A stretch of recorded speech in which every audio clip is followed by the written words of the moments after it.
Good evening. Welcome to Matinee Free Webinar. Today, we will discuss about stress and anxiety and what the effect, basically the effect of positive mental health on stress and anxiety.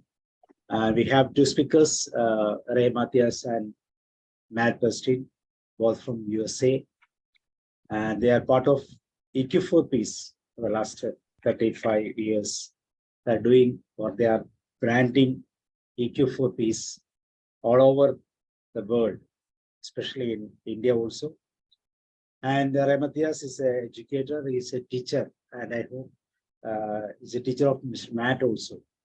Definitely, with both of them expressing positive mental health features and tips for stress and anxiety. On behalf of you all, I am inviting both of you, and you are welcome. Thank you. Thanks. All right. Well, I appreciate you having us again. We are going to talk about stress and anxiety, and more from my point of view. Ray has some great information, detail specifics on how to handle those two. I'm going to talk a little bit more about, or a little bit at the beginning, about kind of positive mental health in general. So this is some new stuff I was working on. I just thought I'd share that because it's kind of the basis. If you basically accept yourself and are aware of what's going on inside of you, then you can do things with it. Otherwise, people feel this stress and anxiety, and they like, oh, this happened to me. Oh, I don't know what to do with it. I don't know what's happening. I can't stop it.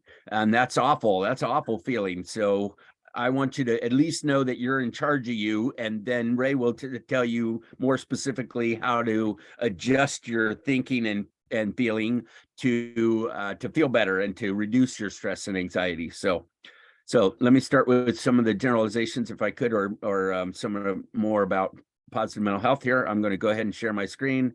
All right. So basically, if we're depressed, we're living in the past. So this partly has to do with, I should have put this later. That's a little bit more specific, but if we're depressed, we're living in the past. If we're anxious, we're living in the future, and Ray's going to talk about that. And if we're at peace, which is where we're going with this thing, then we're living in the present. So what the bottom line is that we are in charge of ourselves, inside of ourselves. A lot of people think that the world does it to us, and people do it to us, and it's our boss and it's our economy and all that stuff that makes us think what we think and makes us feel what we feel. Neither of those are true. Neither of those are true. And that's the bottom line to this whole thing, I think, is that no matter what happens outside of us, we have the power to control what happens inside of us. And that's what we're talking about today. That's what we're learning about. That's what positive mental health is about. That's what emotional intelligence is about being able to understand what's happening inside of our body so we can do something with it. Because a lot of times it does not feel good. Sometimes our thoughts are awful. Sometimes our feelings are awful. And if we don't know what to do with them, you're in trouble, right? You're in trouble. There's a difference between what do we do about a problem and what do we do with it, right? What do we do about something is action. What do we do with it is the emotions and the feelings themselves. And that's what we're looking at. We're trying to help you take more specific look at what's happening inside of you. What is going on in my brain? What is going on in my heart? What am I thinking? What am I feeling? What's going on? And so then I could do something with it. Then and only then can I do something with it. What it boils down to is that a lot of times people, like I said, don't know what's going on. We call that unconsciously incompetent. That means you don't know that you don't know. They're just living. People are, my dad says, some people live and learn and other people just live. They don't know what's going on inside. And so you can't do anything about it, right? Step 2 is you become consciously incompetent, which means you find out that you don't know. And that's where some people are now in more of the world now is finding out that they don't know about emotions, like big surprise, right? Like they're brand new.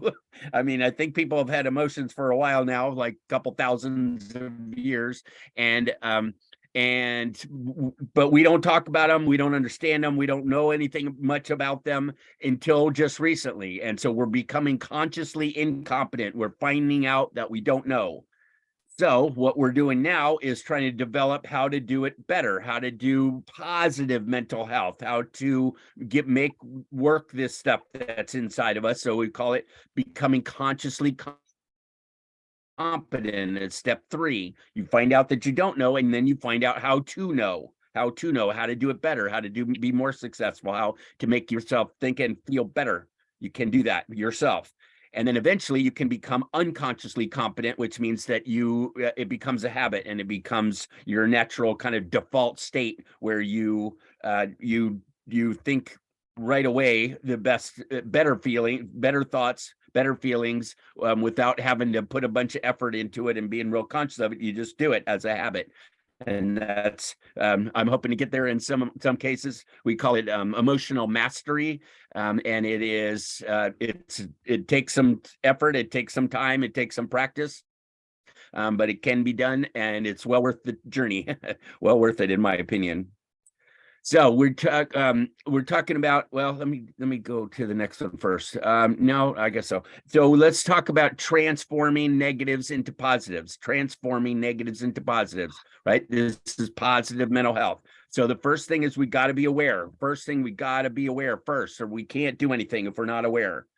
Second, we accept. That doesn't seem like a big deal, but it is a huge deal, as we accept what's going on for us, what we're thinking and feeling. If we're stressing and being anxious and such, we can accept that that's what's happening inside, become aware of it, and accept that that's what's happening inside. And then we can and accept responsibility for it, meaning that we made it, we created it. If we have an internal locus of control, as Ray calls it, which is a wonderful thing, if we have what I call emotional responsibility, that means that you're accepting responsibility, that you made your thoughts and you made your feelings. And if you don't like them, if they're not working for you, you can change them. That's a huge deal in itself. That was a life changer for me, that's for sure. And that's what I'm jumping up and down about, is that we are in charge of us. We are in charge of us. And if you can accept responsibility for that, you can do something with it. If not, you become a whiner, blamer, victim. They did it to me. Oh my gosh, it's them. The world is so mean. My mom is so mean, all this stuff. And therefore I'm a victim. No. You're responsible. You can change it. Next is identification. What is it? What am I thinking? What am I feeling? Identify it. It helps a lot. Sometimes identifying it is all you need to do, because you go, oh, because it makes make sense to you. This is all inside of you. So you can do them or not. But if you can identify what's going on for you, then you can do something about it. Otherwise it's tough. Next is expression. How much do you want to express it? How do you want to express it? Do you want to keep it inside of you, or you want to share it, right? Share it with other people. Sometimes it's important to share what's going on with you. Sometimes it's not. Again, this puts you in charge of your life. You get to decide whether you express, how much you express, to whom, in what voice, at what time, in what energy, at what level of excitement, that sort of thing. You get to be personally responsible for your expression. Then once you express, then it's especially negatives, release. A lot of people are angry, and then they're angry, and then they're angry some more, and they don't ever let it go. They're just carrying it around inside of them. Sometimes it works for people in weird ways. That's a different question, right? Do you even want to let go of it? Right? Because some people think that they need to carry their anger around in order to make sure people don't take advantage of them, to keep up their boundaries and that sort of thing. I'm suggesting, and Ray is too, that we have a toolbox, and we can pick up our tools and we can set them back down when we don't need them, but we can pick them up when we need to. So you can express yourself when you need to, but you don't have to walk around angry and upset and such, so that you can be protected. You can pick it up when you need to. Then once you express, let it go, right? And then you can't, once you release things out of your body, you then have a space, and actually create some space in your body that you can replace that negative energy, what was in there, with some positive energy. You can consciously create positives in yourself, inside of your body, consciously. That can, and I'll talk a little bit more about that in a minute. And then rejoice, woohoo, right? That means I did it, right? Give yourself some positive feedback, give yourself some encouragement, give yourself some motivation, some trust, some self-trust, some self-compassion, some self-esteem, that kind of thing. You can do that by if you can process stuff, then you can go, oh, okay, I can handle things, right? It's not this big crazy world that's getting me. I can actually handle things, and that's a big deal. That's a very big deal to me. That was a huge deal when I realized that I can change my emotions, my thoughts and my emotions, and that means I can handle almost anything. So that's grounds for rejoicing, in my opinion. So try that. Encourage yourself.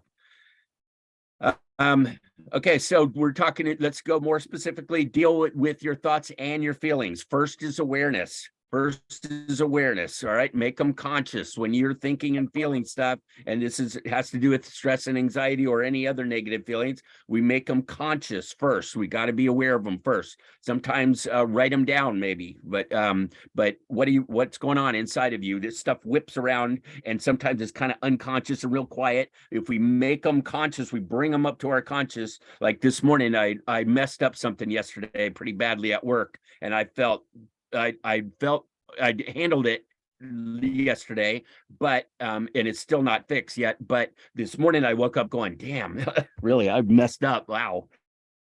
And I felt shame. And what I was doing was this morning was trying to bring it up to my conscious, and like, wow, that's shame. That's what that's called. That's what that is. Not necessarily guilt, it's shame. It's like, I'm a bad person, I'm a lousy employee, is what I was thinking, and big negative generalizations like that. But if I bring them up to my conscious, they're not fun to think about, but I was already feeling it. So I'm like, oh, okay, I see what I'm thinking. And I realize what I'm thinking, so I become aware of that. And then, so the next step is acceptance. Yep, I can fight it, I can deny it, I can lie to myself about it, but the reality is that's what I was thinking, and so that's what I was feeling, right? And so it's real. So I'm like, okay, yeah, that's happening. And then I go, okay, I did that. Nobody did that to me. In fact, they were pretty understanding about it, more than maybe I would have been. But I did it. I'm creating my own pain, my own shame. I'm bringing that forward. Yes, it's probably not in the present. That's right. I was upset. I was thinking, it crossed my mind about being fired or being reprimanded or that sort of thing. And I don't think that's going to happen. I really don't. But I do, but that's something in the future, and Ray's can talk more about that. Anxious and stress are often stuff worried about in the future. And so right this moment, I'm not fired, and as far as I know, right this moment, I'm fine. And so I don't have to stress myself out about what might happen in the future. It's not happening. It's Saturday, and I'm not going to get fired on Saturday. anyway. So what do I want to do about that? I can do something about it. I could do something about it, and probably I should do something about it. So what am I going to do? Not about it. I mean, that particular problem, I put a reminder for myself for next year when this happens, that I make sure that I handle it better than I did this year. And so I did that's a little bit of something I did about it, but what do I do with it? Okay, because I'm left with this feeling. I'm left with this shameful thoughts and my shameful feelings. What am I going to do with them? That's a whole different issue, right? I'm not going to do that's not working on the problem at work. That's probably working on with the problem, which is inside of me. Big deal, big difference. So yeah, I'm having a feeling as well as my thoughts. Yes, I was feeling, I'm still feeling a little bit, it was in my chest. It was wild. It's from armpit to armpit across my chest, this crushing kind of feeling. It was weird, and I'm getting teary thinking about it now. It wasn't all that bad, or I wasn't that aware of it until I am now. That's kind of wild, but it is, that shame is heavy, dark, squishing for me. It was this morning, and Anyway, so yeah, I'm having a feeling, and that's based on my thoughts, etc. And yes, I need to deal with both, and I'll talk about that next. We got to deal with both. The thoughts and feelings are different, and we got to deal with both of them. Okay, so awareness, acceptance, action. Am I going to take some action? Okay, now that I'm aware and accept it, now what? What am I going to do about it?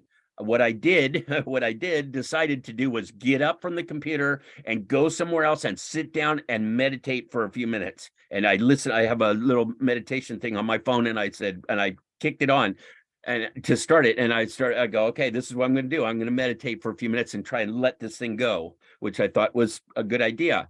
What actually happened is funny, but what actually happened is I thought of something else from yesterday, it's from a TV show, and I started cracking up and I started laughing about it because it was, I don't know, it's funny. I don't want to tell you the whole story, but it was pretty funny. And so I started laughing, and I'm like, oh, okay, that feels better. And as I was laughing, I was cleaning out my chest. Right. I noticed that it was in my chest, and I was kind of cleaning it out, letting it go. Taking this heaviness and lightening it. It wasn't so tense. I'd let it relax, let my body relax and lighten it, and kind of let it go. And I was kind of letting it drip out my arms, which is weird, but it's true and it works. And I'm releasing stuff from my body. So that's what I decided to do about it. Whoa. Hello. Welcome, George. So am I going to do anything about this new information? I could say, no, I'm not going to do anything. I'm just going to press on and ignore it. That is a choice, or I can decide to do something about it. So then what am I going to do? What am I going to do? So let's start next is, like I said, we got to deal with thoughts and our feelings, right? So some things we could do with our thoughts. I didn't finish this list, but there's more to it. List them. You can write them down. What am I thinking? And it's pretty helpful, actually, because what we call belief systems, belief systems are big generalized thoughts about who we are and how we fit in the world, or how we don't fit in the world. Those kind of stuff that usually we decided a long time ago, in their limiting beliefs, some people call them, meanings, life meanings, people call them worldview, those kind of things. They're generalized thoughts that we decided to live on some time ago, and they're underneath. They kind of since they're so general, they're underneath everything all the time, but most of the time we're not aware of them. So we need to bring them up to our conscious level so that we can become aware and go, wow, I think the world is so scary, right? That was one of the things I decided when I was a kid, and now here it is again, being scary again, right? Something could go wrong. I could do something wrong. I was hanging out with my grandkids and not paying attention to my work yesterday, which was a work day, and that's not cool. And so the world is getting me for it, kind of.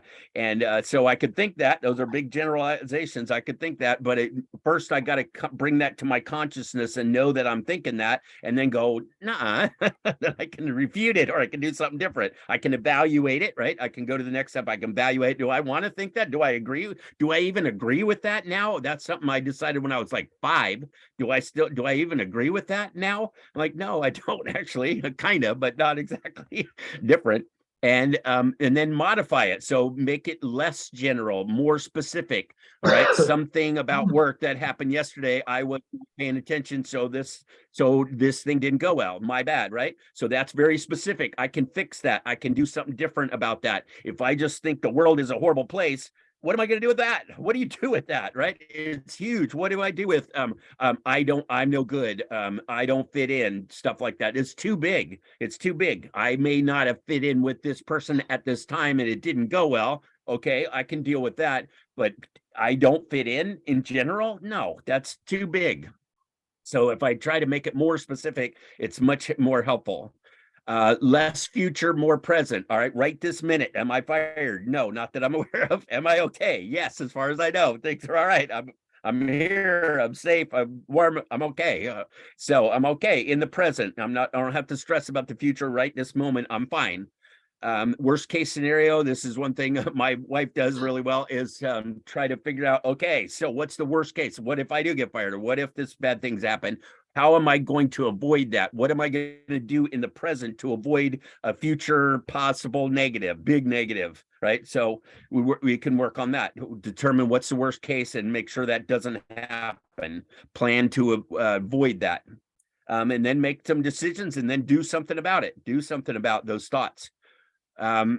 We can breathe. So, this is about the feelings. Okay, now feelings. What we have to, here's the thing is that we got to deal with both. I think we got to deal with both. They're very different. Our thoughts and our feelings are different, and we got to deal with both. That's one of the coolest things about positive mental health, in my opinion. And it's one of the things that makes it so powerful is that a lot of people, a lot of therapy, a lot of personal growth stuff, they deal with their thoughts, but not the feelings. And sometimes we got to, like I was saying, that band that was across my chest, that's very different than what my thoughts were about that. They're totally different. And if I deal with both of them, both my thoughts, my left brain thoughts and my right brain feelings, then, and I think only then, can I actually resolve this issue that's inside of me. I got to change what I'm thinking about it and when I'm feeling about it and when I'm feeling. And that's the part people don't want to deal with, because it ain't fun. It doesn't feel good. It's not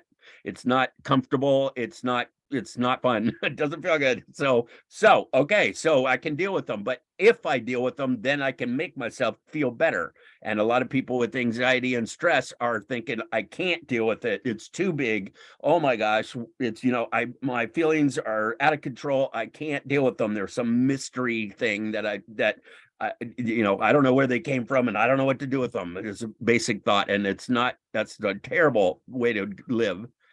So give myself, take some deep breaths. So that was the first thing I did. First thing, okay, 4 in, 8 out. Ooh, let's start from the beginning. Let's consciously come into the present with breathing. That really helps. Breathing is, I'm a big fan of breathing. I'm hoping to do it a little bit longer. And so I think another thing that I need to get good at, breathing is a big deal. And that's a great start. If you can get yourself into a habit of, when you have this big negative feeling or thought, you can go, okay, hang on, breathe. First thing, breathe, right? And what that does, it's not that you're not breathing, it's that you're not aware of your breathing. If you can become aware of your breathing, then it kind of sucks you immediately into the present and out of this huge, oh my goodness, thing that's going on, right? It brings it more specific and less general, and it brings you into your body and into the present. And it's a great place to start. And I'm trying to make myself a habit of that when I have a big negative, is to go breathe. And first thing in my head, breathe. And so that means be conscious of my breathing. And it's cool. It works really well to start. That's a start. It doesn't fix everything, but it's a great start. Second, give yourself permission to feel. That's part of the acceptance thing. It's okay to feel this stuff, that shame and stuff that I was feeling earlier. Okay, it's all right. I have permission to feel. Permission is usually we judge our own selves and we tell ourselves that it's not okay to feel, and that's not okay. Permission to Feel is the name of a very excellent book, also by Dr. Mark Brackett from the Yale Center for Emotional Intelligence. Highly recommend it. I highly recommend it. Like a lot of personal growth books, if they're named properly, you don't actually have to read it. You get the idea from the title. Permission to Feel. Duh, what do you think it's about? It's about giving yourself permission. So try it, because most people do not, in my opinion, do not give themselves permission to feel. They are not okay with themselves, and sure enough, they're not going to be okay with other people as well. But they're going to get stuck with things because of their own judgments, and so that means you're getting in your own way, which is kind of a bummer, right? And not really necessary. So find them in your body. I was finding this thing across my chest, and I found it in my body immediately. If you be aware of it, it's like, whoa, wow. I just really wasn't aware. And then I was, right? You can't do anything until you're aware. So that's AAA, awareness, acceptance, action. And then RRR, I talked about just a minute ago, which is release, replace, rejoice, which is what I did. I released it. I replaced it with some nice, calmer, like a light blue I had this morning going on. And I kind of calmly put that into this space here. And then I was like, okay, cool. That was kind of neat. That's rejoice. Rejoice is like, hey, that was neat. And it didn't cost anything. Only took a minute, and feels much better, much better. And laughing helped a lot too. Or laughing really helps. Imagine the emotion leaving your body any way you want to, any direction you want. You can drip it out. You can let gravity have it.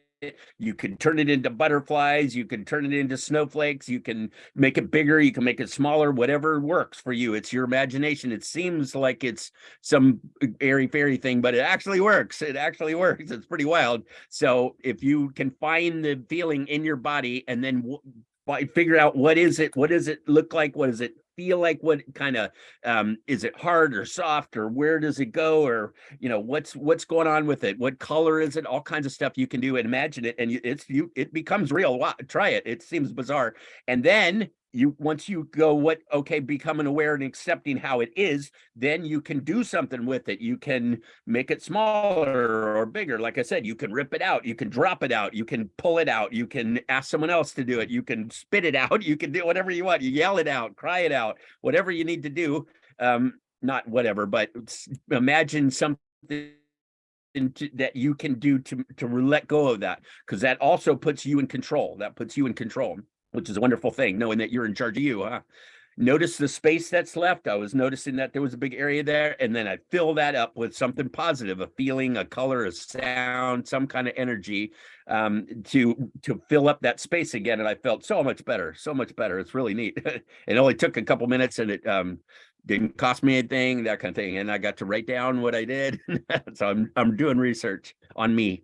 So rejoicing is the big step at the end. Know that you and you alone have the power to control what happens inside of you. Give yourself a pat on the back. What I do, it is funny that you put your arm out straight out in front of you, and then you bend at the elbow, and then you pat yourself on the back.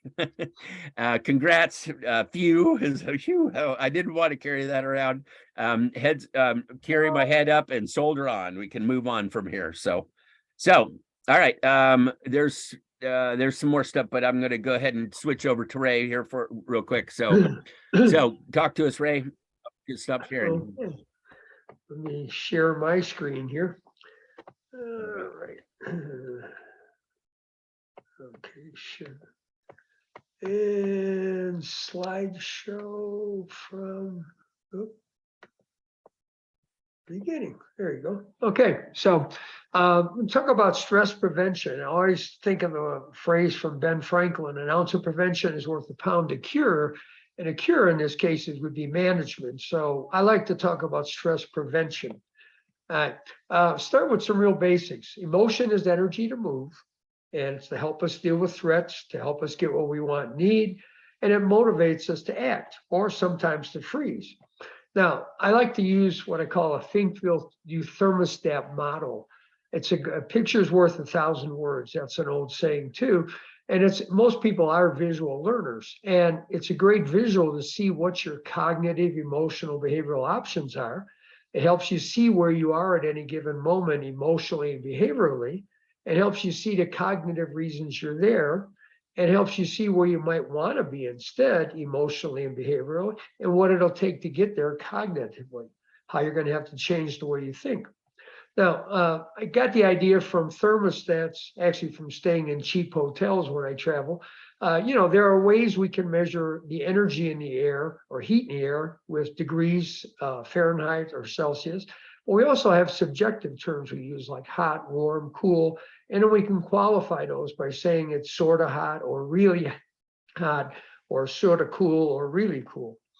Now, when people say they are stressed out or under a lot of stress, it typically means they're experiencing a lot of anxiety. Sometimes there's anger, but that tends to come from the anxiety, and I'll explain that in a few minutes.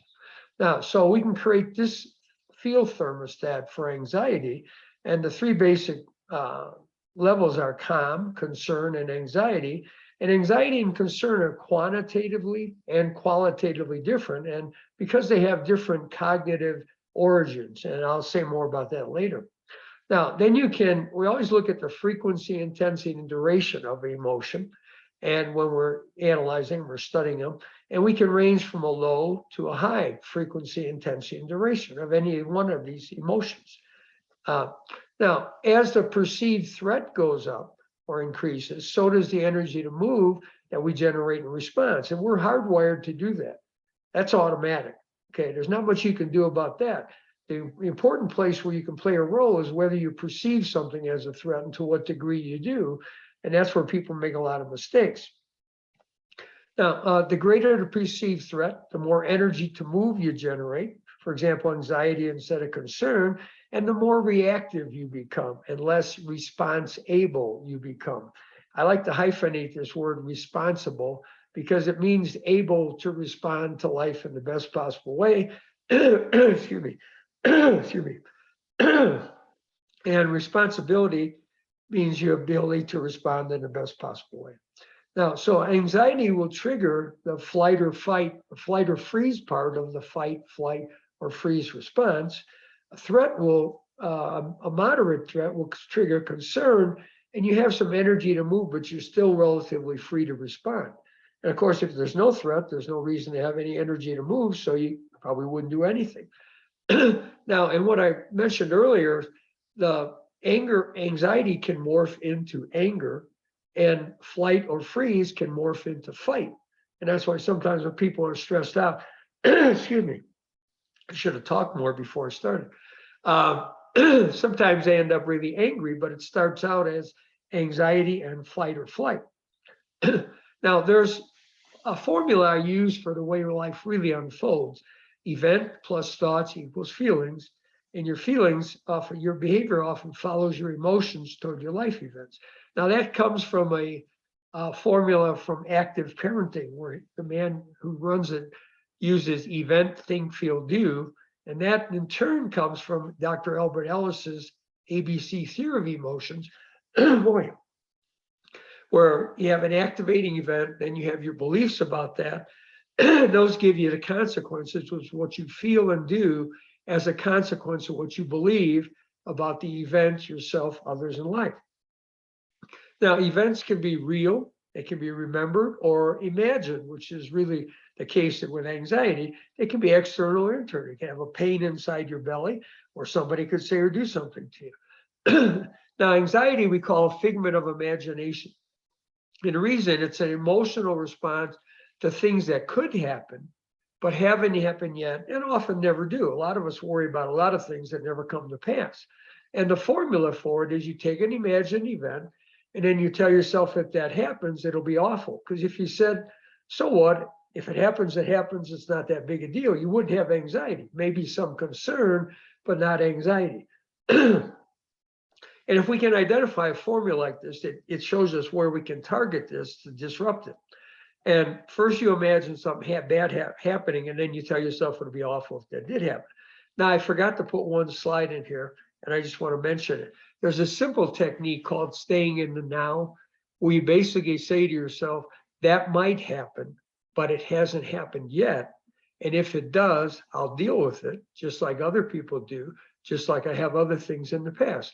And that's based on the fact that it's a figment of imagination and about things that haven't happened. So basically, if you plugged it into the formula, this is what it would look like. Now, the ability to put it in perspective, the ability to imagine potential threats ahead of time has probably saved many lives throughout human history.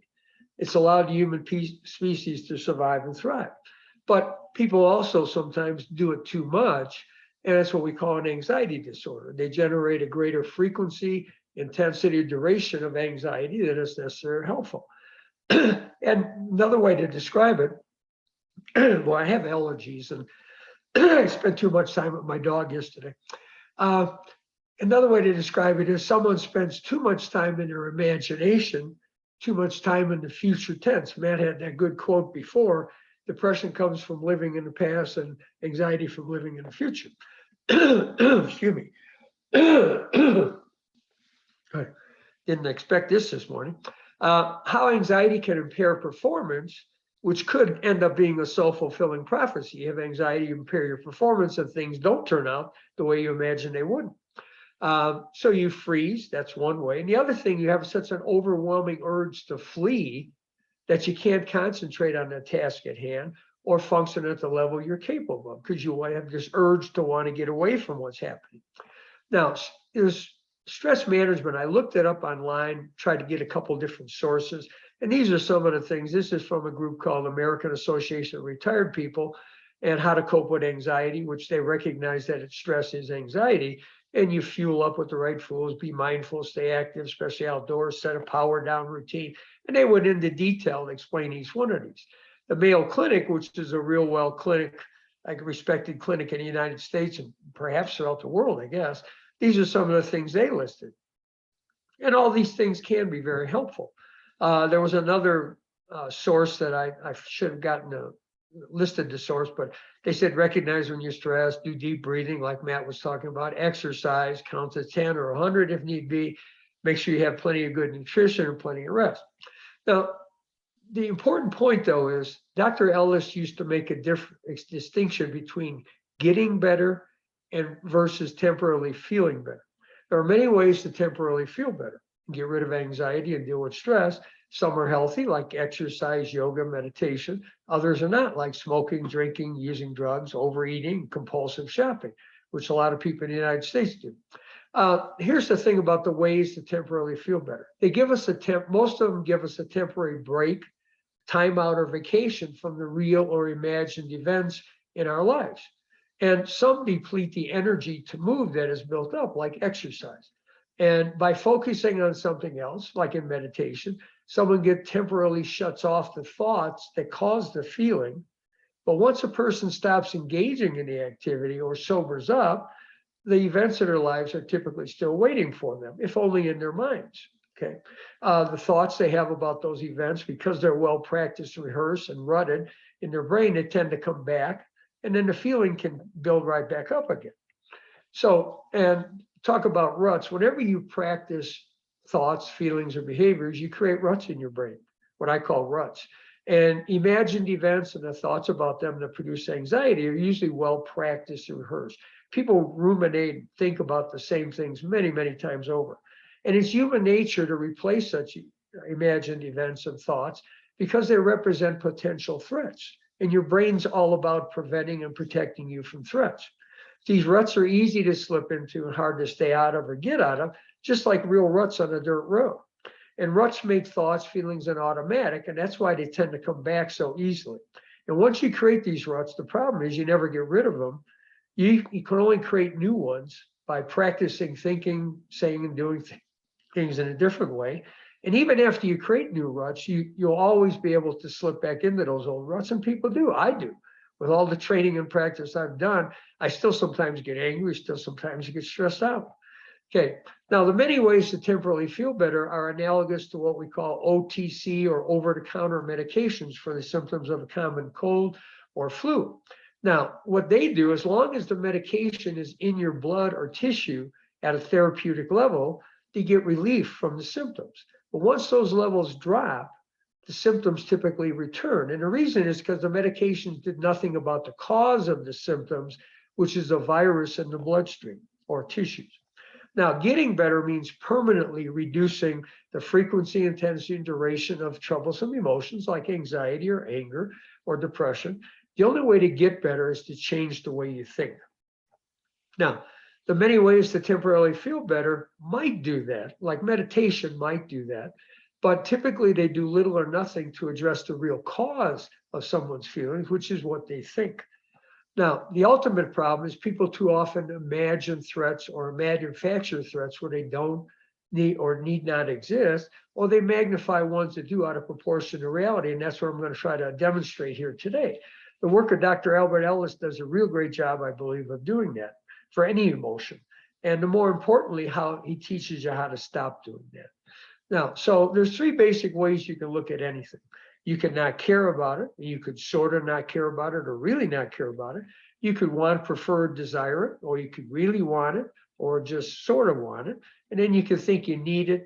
It's a necessity and demand it, or really think you need it, or just sort of think you need it. Now, if we don't care about something, probably wouldn't imagine not getting it because it represents no threat or losing it. So there's no perceived threat, no need to generate any energy to move to deal with that. So that's how I would diagram that. Now, but once you start to want, prefer, desire something, there's always a possibility you won't get it or you might lose it. And we could imagine doing either one of those things. That imagined event would be perceived as a threat. How much of a threat will be determined by how badly or how much we want it, preferred, or desire it. For example, if we just sort of want it, preferred, or desire it, we might have a low frequency, intensity, and duration of concern. But if we really want it, then the frequency, intensity, and duration would be much higher. Now, finally, that would cause us to generate some concern or energy to move in the form of concern. Concern can be helpful. It can motivate us to take precautions against not getting what we want, prefer, desire, or motivate us to put more energy or effort into what we're doing. Now, we all have the right to want whatever we want. That's one of my basic rules for dealing or teaching people. But if we start to think we need things we simply want, prefer, and desire, and that it's a necessity in our life and demand it, then we're more likely to imagine not getting it or losing it and to perceive that as a much bigger or greater threat. And that would cause us to generate more energy to move in the form of anxiety. And how much anxiety would depend on how much or badly we thought we needed it. It was a necessity and demanded it. So it would look kind of like this. Okay. Now, here's I tried to brainstorm just some examples of how people tend to think, like, I need to get a good grade. I can't fail. I need to get this done today. I can't turn it in late. I need to get this job. Everything needs to go right. Things can't go wrong. I can't let that happen. Those are some of the possibilities. And it's interesting because I have a 3-year-old named Emily, grandchild. And I'm amazed at how much she uses the word I need. Grandpa, I need. And I keep saying, no, honey, you don't need it. You want it. That's okay. It's okay to want it, but you don't need it. But she's using the word need instead of want at 3 years old. Now imagine if she just keeps doing it all her life, how that sets her up for always having her thermostat set higher than it needs to be. Now, people sometimes can elevate what they want, prefer, and desire up to the level of being equivalent to air, water, and food in their own minds. And if you think about that, what that does makes the perceived threat seem like suffocating or dying of thirst and hunger. And it's why people can experience panic attacks and get really out of control with anxiety. And that's the way I would diagram right there. So if you really tip it up there to air, water, and food, now you end up with a lot of anxiety, even panic. Now, talk about demands. We can make demands of others, ourselves, or life, and which we make demands of will determine which feeling we get. Anxiety tends to come from making demands of ourself or life before an event. Okay, and this is how I would diagram it. Okay. Now, so for example, I have to do a great job. I can't mess this up. I have to get that promotion. I can't miss this opportunity. I have to make them happy. I can't upset them in any way. Things have to turn out the way I want. Nothing can go wrong, which is kind of like saying things can't go wrong. That can't happen. I can't let that happen. Okay. Now, the ultimate demand of self sometimes in life can be, I have to be perfect and do everything perfectly all the time. And some people are what we call perfectionists, or everything has to go the way I want. Nothing can go wrong. For example, if you were planning someone's wedding or a reception or party for them, that's how you might think. Now, the important thing to remember about anxiety or any feeling is it's not what you imagine might happen that causes the anxiety and stress. Stress doesn't come from outside us. It comes from inside us. It comes from what we choose to think about, what we imagine happening. Okay. Now, one of the things I would suggest, one of the strategies is I would just take the two phrases, I have to or I can, and brainstorm as many ways that you might finish that. What sounds familiar to you when you hear I have to or I can't? Okay, because those are probably demands you make yourself on a regular basis. And I would make a written list of those thoughts you come up with, because it'll help raise your level of awareness of having those thoughts, that you make those demands of yourself or life. Now, and then what I would suggest is you practice with each one of those thoughts. If you have a list in front of you, practice posing these simple questions. Why do you have to? You have to or just want to? You have a right to want to do whatever you want, but why do you have to? And you have to or just like to? Just keep it very simple, very to the point with those questions. And why can't you? Why can't you? Can't or just don't want to? You can't or just wouldn't like to? And the only correct answers to those questions are, I don't have to, I just want to. I don't have to, I just like to.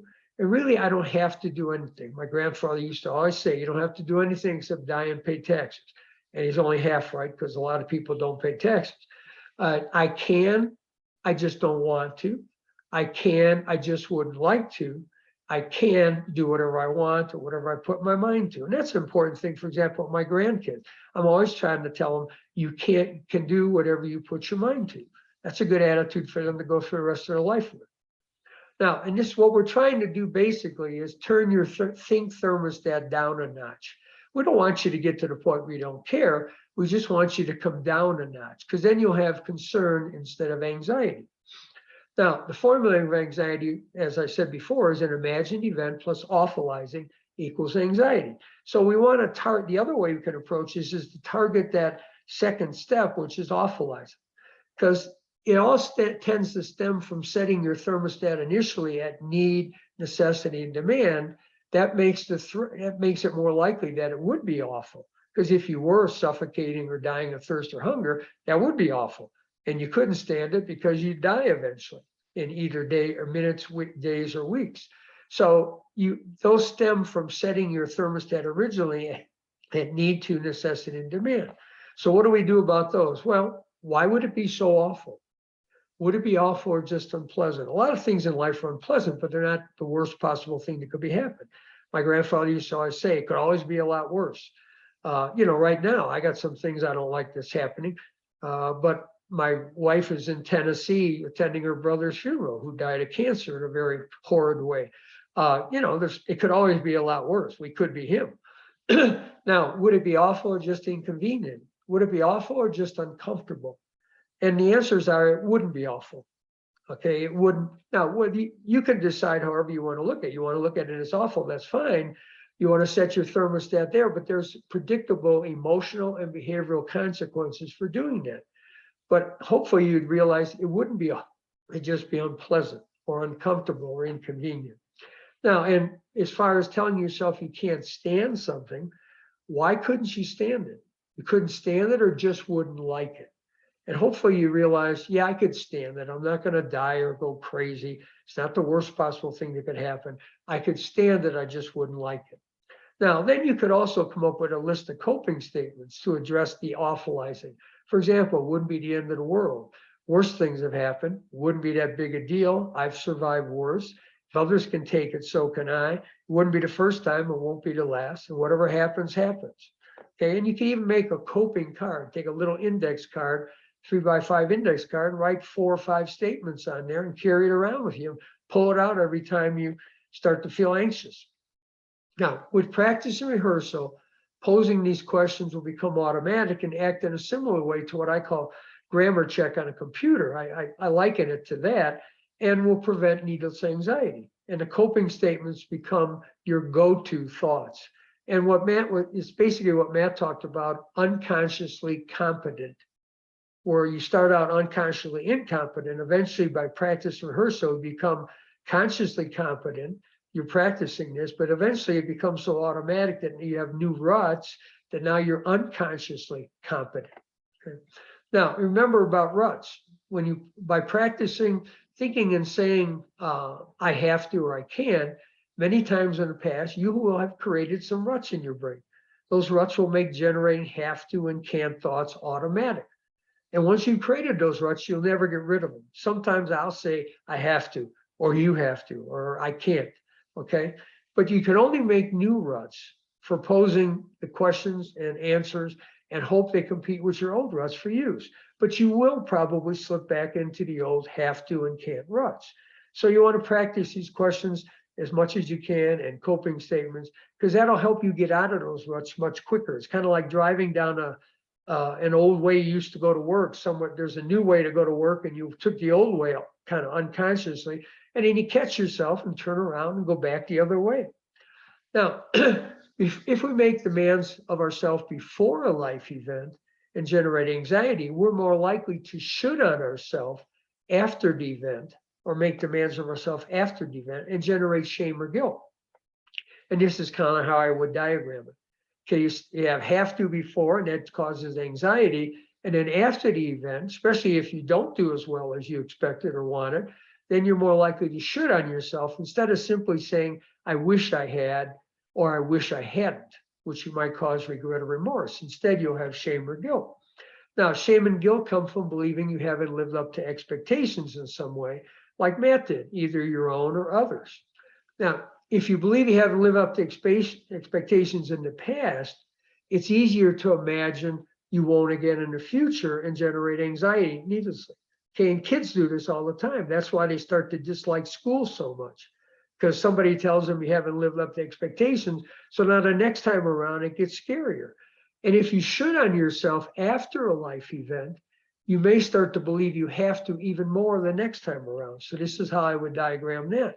So if you're shitting on yourself afterwards and generating shame or guilt, that makes the next time around much scarier. Okay. Now, people can get into a vicious cycle where they're telling themselves I have to or can't before life events and generate anxiety, which then it can impair their performance and be kind of a self-fulfilling prophecy. And then they'll should on themselves after the life events and generate shame and guilt and telling themselves they have to, then they're more likely to tell themselves they have to even more the next time. And what happens, the way this can play out is you get extreme stress, you get burnout, where people just lose their zest for doing something, want to run away from it. They shut down. Kids will start shutting down in school when they get into this vicious cycle. Some of the better students sometimes will just stop or drop out, okay? And I saw when I was an athletic trainer, I saw a lot of really good athletes start to suffer injuries at this point because it's almost a way of getting themselves out of the heat because the injuries lower their expectations. And of course, you can end up with depression. And sometimes it even plays out as suicide because people get so locked into this. Now, so some defensive strategies. One would be, we tell people, stop shooting on yourself, which is kind of a play on words, so it's supposed to be funny. I'm not going to shoot on myself today. I even have shirts you can buy to say, I'm not going to shoot on myself today. And I used to always jokingly tell students, shitting on yourself just makes you feel shitty, okay? And the other thing you can do is something we call put your verbal behavior where you want your attitude to be. And what that means is practice talking the way you want to think. Practice saying, I wish I had instead of I should have. And practice saying, I wish I hadn't instead of I shouldn't have. Okay. So what you're trying to do is just bring that thermostat. Actually, that would be the think thermostat. Bring it down just a notch. We're not trying to get you down where you don't care about things. Just want to bring it down a notch. Okay. Now, we all have the right to like or dislike whatever we want to. That's one of my other rules I always try to encourage people to follow. Now, so you can dislike your behavior. Matt doesn't like what he did the other day as far as his work and job. But what people will do is they'll label and damn themselves. Okay. Now, so let me jump ahead here. Oh, wait, I'm going the wrong way. What label and damning is overgeneralization. It's like calling an apple bad simply because it has a bruise, or condemning the doer instead of the deed. Now, people might have these kind of thoughts. I'm stupid, I'm a failure, or I'm a loser, okay? Now, the important part about that is that we always have these cognitive choices. And some of those choices are what you expect of yourself in the first place, how you look at what might happen or did, what meaning you might attach to that, what you focus on about what does happen, what you compare things to, how much importance you attach to what does happen. So one of the things you can do is keep reminding yourself that you have all these choices. Look, it's my choice what I expect of myself. It's my choice how I look at what happened or what might happen. It's my choice what meaning I attach to that. It's my choice what I focus on, what I compare things to, and how much importance I attach to that, okay? And the other thing you can do is have some simple questions. For example, why are you a loser just because of that? You know, because a lot of people do things that aren't very good, but that doesn't make them a loser in every way. That's an overgeneralization. And you're stupid or just did a stupid thing. A lot of smart people do stupid things. You're a failure or just did something you didn't like. Okay. You're a loser or just a fallible human being like everyone else walking the planet. Now, the other thing you can do is practice choosing to have what I call unconditional self-acceptance, where you basically take the position, yeah, I may make mistakes, I may not always do as well as I'd like. Whatever I end up thinking, feeling, saying, or doing is part of being human and understandable given what my life experiences have been so far and what I have to deal with at the moment. Okay. For example, I didn't have the greatest father in the world. He didn't do a very good job. He did the best he could, but a lot of things he did could have been better. Well, sometimes I do some of the things he used to do, and that's understandable to do that. That's part of being human, to kind of do what your parents did to you. Children learn what they live. But hopefully I get past that. I don't shame myself and I just fix it. All right, now what we mean by part of being human is you certainly won't be the first human being in history to make mistakes or fall short of your own or others' expectations. And you certainly won't be the last person to do that. You're always going to have a lot of company in that regard. Okay. Now, and if you put others we mean by understandable is if you put others through the exact same life experience, they probably end up thinking, feeling, saying, and doing pretty much the same thing. Some might fare better, others might fare worse, but most would probably think, feel, say, and do much the same. Now, you can also have some coping statements. For example, no one's perfect. Everyone makes mistakes. I did the best I could in their circumstances. I took that approach finally with my dad, which allowed me to forgive him for some of the things he did, like drinking so much. He did the best he could. And there's a long story behind that, why he was doing the best he could. Whatever I did was good enough. It's over and done with is a good one. I always tell my wife, hey, it's over and done with. Okay. Now let's talk about pressure, because pressure is often part of anxiety, and pressure really is anxiety. And the pressure is to conform to what others think, feel, say, or do, to live up to others' expectations, to get others' acceptance, approval, or respect. And the pressure is really anxiety. It comes from imagining not doing or doing something or getting those things and telling yourself it would be awful if you didn't. Now, how much pressure you feel depends on how you look at others' acceptance, approval, and respect. Now, pressure doesn't come from inside us. It comes, or outside us, from outside us. It doesn't come from what others think, feel, say, or do. They may say a lot and do a lot of things. It comes from inside us, from what we think about what they think, feel, say, or do, or might, as in case of anxiety. Now, for example, if you don't care about others' acceptance, approval, and respect, there's no threat about the possibility of not getting those things. So it's easy to remain calm and feel no pressure. So, but if you want, prefer, and desire their acceptance, approval, and respect, now there is a potential threat that you might not get it, and that would be unpleasant, inconvenient, uncomfortable, and it would generate some concern and feel some pressure to conform. On the other hand, though, if you turn your thermostat up to need and think you need their acceptance, approval, and respect, now that would start to feel like it'd be awful if you didn't get it, and you're more likely to imagine not getting it and be frightened by that, which is maybe what Matt did the other day with his work. And the threat would be much greater. You generate anxiety, and the pressure to conform or live up to their expectations would be much greater. Okay.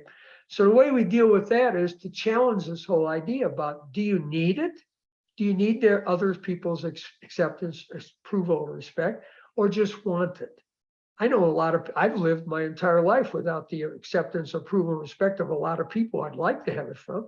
I'm still here. I didn't die.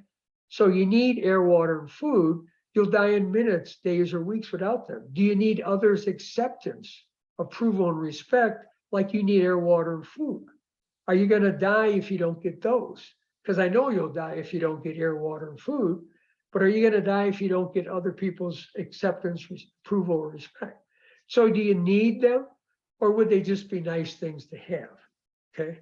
And I think most people will respond to these questions in a helpful way. Now, demands of life. Remember, anxiety can also come from making demands of life.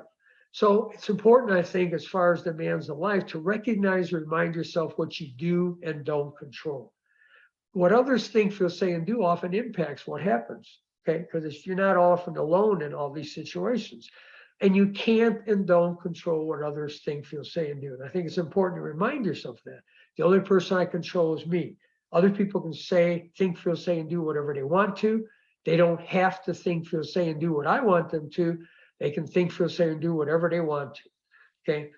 And you can't control everything that happens. I hope I'll never get cancer, but my brother-in-law probably hoped that too, and he ended up getting it. Okay. You only really control how you make those cognitive choices you have before an event or after something happens. And the more you try to control everything, the more likely you are to imagine things not going well and stress yourself out needlessly and have a lot of anxiety. And it goes back to that, what's called the serenity poem or prayer. Grant me the courage to change things I can, the serenity or peace to accept the things I can. And the last line is the most important part, the wisdom to know the difference. Okay. Now, as far as how this all works, when Matt talked about going from unconsciously incompetent, consciously incompetent, and then consciously competent, that's practicing. And then you become unconsciously incompetent. So you probably have deep ruts for practicing imagining bad things happening and awfulizing about them. To do so is automatic because of that. And once you create those ruts, you're never going to get rid of them. They're going to be with you for the rest of your life. You can only make new ones by practicing and rehearsing new ways of thinking, feeling, saying, and doing things. And you can always slip into your old ruts and probably will, even if you create new ruts, because I still do it sometimes. And your best hope is deepening the ruts for your new ways of thinking, for posing those questions, having coping statements.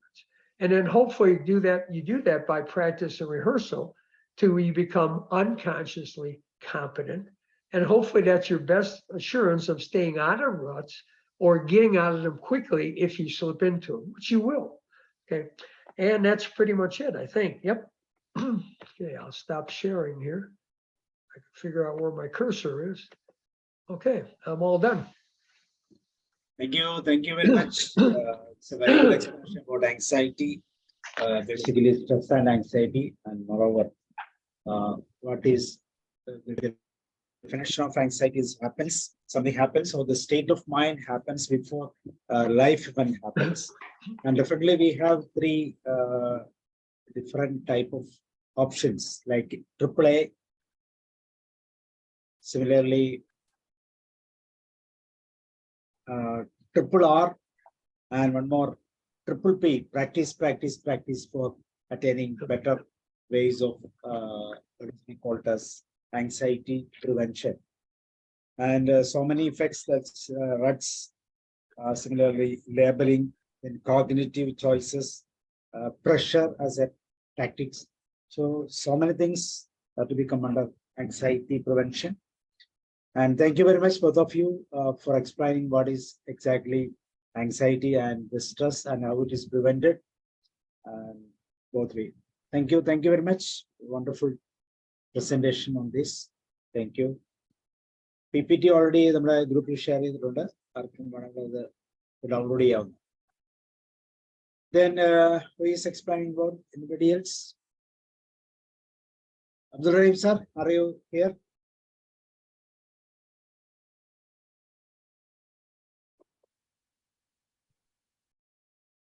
I like how Ray's information he talks about. If you're thinking this, adjust it, change it to this. Think this, not this kind of thing. And real simple and clear and very helpful, I think.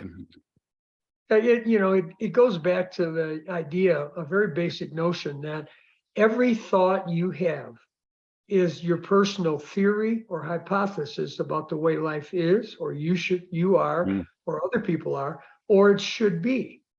And the question is, you have to be like a scientist and just challenge your hypotheses and theories. Does the evidence of your life support your theory or hypothesis? Or does it refute it?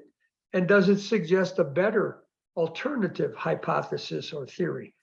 And if you ever watch old videotapes of Dr. Albert Ellis, he'll be doing it. He had this kind of raspy voice and he'd say, "Where's your evidence? That people have to do what you tell them to. Okay, where's the evidence that life has to treat you better than it does the rest of us?" That's how he would always treat it. He would be a scientist and ask people to be a scientist and treat your thoughts as theories or hypotheses and then challenge them, question them. That's why we like to ask simple questions. Now, with little kids, you just give them different thoughts, cool thoughts versus hot thoughts. But with adults, you tend to question them and pose questions, simple, direct questions to them. See, the past memories that will definitely affect this type of stress as well as anxiety. Whatever is there in the past memories, or maybe negative memories. Well, that's understandable to, have the past, because your brain's always going to be on the lookout for recurrences of what happened in the past, because it's always looking for threats. Those things were perceived as threats in the past, so you're always going to naturally be on the lookout for them. And some people go a little too far with that, and then you just got to pull it back a little bit. It's understandable. For example, I almost died 5 times in my life before I was 30. I had pneumonia, I had, all kinds of other stuff. And then I had asthma real bad 3 times, ended up in hospital before I was 30.